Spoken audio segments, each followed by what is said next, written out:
अध्याय नंबर 8 के मंत्र नंबर 17 में स्पष्ट किया है कि सहस्र युग पर्यंत अह यत ब्रह्मणे विदु, ब्रह्मणे और रात्रि में युग सहस्त्रांतम ताम ते और रात्रि विदजना, इसमें कहीं चतुर्युग नहीं है। सहस्र युग माने 1000 युग, इसमें चतुर्युग नहीं है, केवल सहस्र 1000 युग है।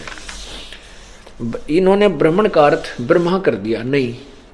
ब्रह्मण होता है बड़ा भगवान, जैसे ब्रह्म से नेक्स्ट जो भगवान है, ब्रह्म से जो बड़ा है, इसके दो, क्योंकि कुछ ऐसे शब्द होते हैं जो उसके सेंटेंस से ही समझ में आते हैं।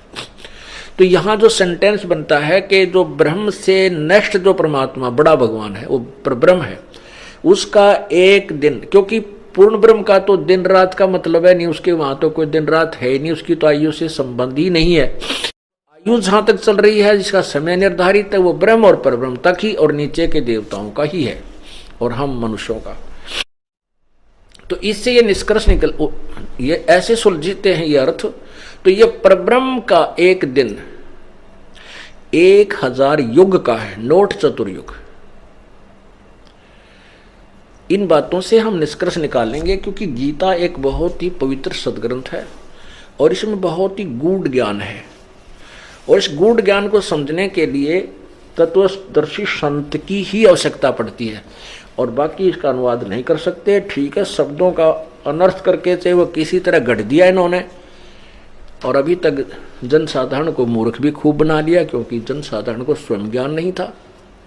अब टीचर गलत पढ़ाता है तो विद्यार्थी क्या समझे, 1, 2, 20, 100, 1000, लाख टीचर ही गलत पढ़ा रहे हैं किसी अध्याय को,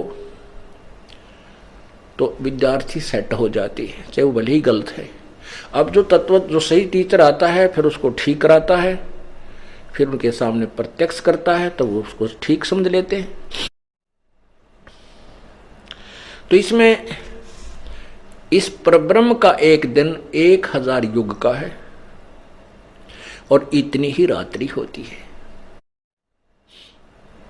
और कहते हैं जो इस प्रकार उस सब ज्ञान को समझता है, दिन रात को जानता है, वो सही ज्ञान का यानी ज्ञान के जानने वाला है, इस काल के विषय में परिचित है।